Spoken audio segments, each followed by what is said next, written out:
If not simply as the greatest American composer of the 20th century, Duke Ellington is best known as a jazz artist, but the work he considered his most important was a series of sacred concerts between 1965 and 1973. Some of that music will be heard at two local churches at the end of May and June 1st. The concerts are presented by the Celebrity Series of Boston. Our guest is the pianist with the trio that's anchoring the performances, Paul White. Thank you very much for being with us, Paul. Good afternoon, Chris. You're nice also the person here. who came up with the idea for Yes, these I did. concerts. What brought that about? Well, what happened is that I was the director, the music director for the Martin Luther King celebration for the town of Arlington.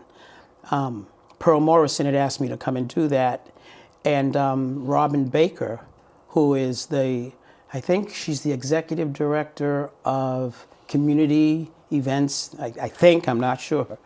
We got to talking, and she said she was with the Celebrity Series, and so she was part of the chorus, and she said she wanted to speak with me afterwards, after the performance, and we had lunch, and she just explained to me what was happening, and do I have any ideas of how the Celebrity Series could be in the community, in the Black community, the minority community, I should say, because it's not only Black. And so I just quickly said, I was thinking my wheels kind of turned. I said, this is a real opportunity for me with the Celebrity Series. So I just threw out Duke Ellington Sacred Jazz Concerts. And she said, oh, yeah. So that's how it happened. What about that's how it happened. The importance of this music, because until the 40s we thought of Ellington as a jazz composer. Mm-hmm. He writes this symphony, Black, Brown, and Beige. Exactly. And for anybody who's heard that wonderful symphony, the thing that really stands out, especially when Mahalia Jackson is singing, is Come Sunday. Exactly. Talk about that. Well, Come Sunday is Come Sunday is I think the gist of the Duke Ellington Sacred Jazz Concerts. Look down on us and see your people through. You see, just look down on us. We're going through all of these things, and so Mahalia Jackson was just the perfect voice to sing that Come Sunday. What's going to happen this time is I have Dr. Deborah Jackson, who's going to sing Come Sunday on Friday night, and I'm going to have Vivian Cooley-Collier sing Come Sunday on Saturday. The Friday night concert is at Bethel AME Church with Gloria and Ray Hammond. And on Saturday, the performance is at the Roxbury Presbyterian Church, where Liz Walker is the pastor. The kinds of things that went into these concerts, I mean, some of the music is very solemn, but some of it is, it's lively. Exactly. Yeah.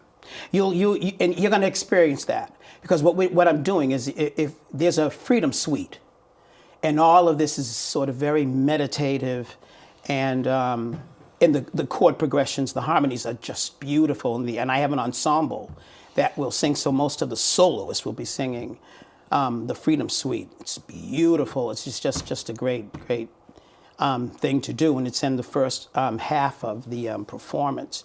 Then there's Freedom Number 7, that is just rousing. Same thing with the Lord's Prayer. We're doing one Lord's Prayer that is, where the ensemble will sing, that is meditative, but it's sort of like the Malott Lord's Prayer, where it starts out very, very kind of solemnly, but it builds up into this, I almost want to say, finale, so that's going to be really, really great. But then also I have Missy, who is a great soloist, who's going to sing the sort of, I would say, Ma Rainey kind of situation of the Lord's Prayer. So we're doing two different Lord's Prayers during the performance. This is Piano News, and we're talking with Paul White about a series of sacred music concerts featuring the music of Duke Ellington.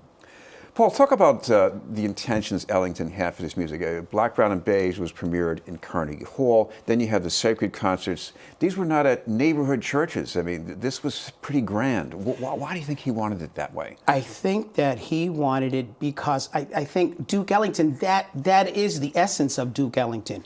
Big, in your face, pull you in. It's that kind of stuff. And so And he wanted to take it, and he wanted to do a situation, I think, that sort of encompassed all the genres of American music. So there's Eurocentric classical music, there is R&B, there's straight up jazz, there's blues, it encompasses the American songbook, the American sort of composition of what music is to us as Americans. I think that's what he wanted to do. And I think that he succeeded in pulling all of that together into one. But you understand, Chris, there are 3 different concerts. And what we're doing is I've taken excerpts from all three concerts.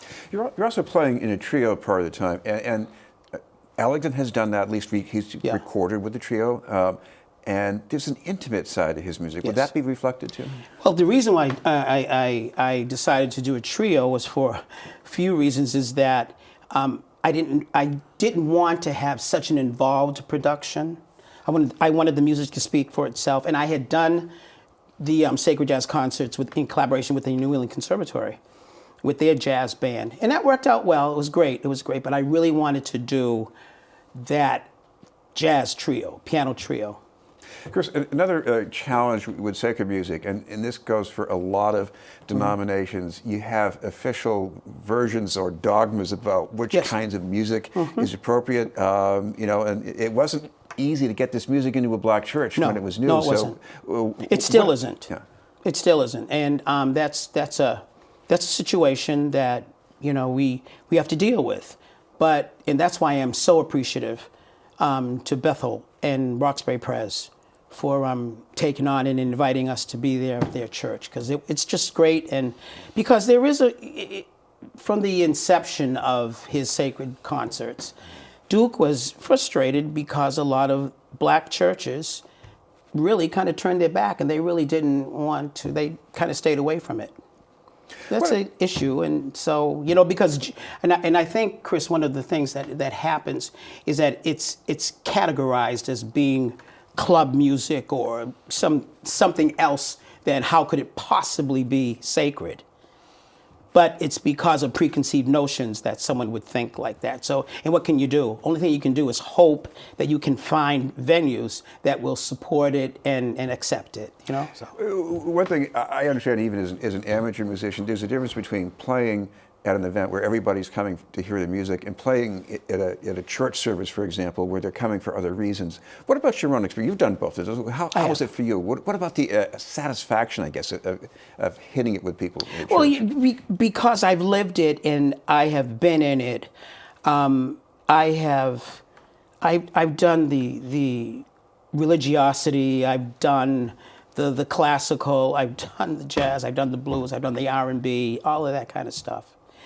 And for me personally and individually, I think that it's a great experience every time I do something like this, because I get to delve into so many different genres of music that's all American.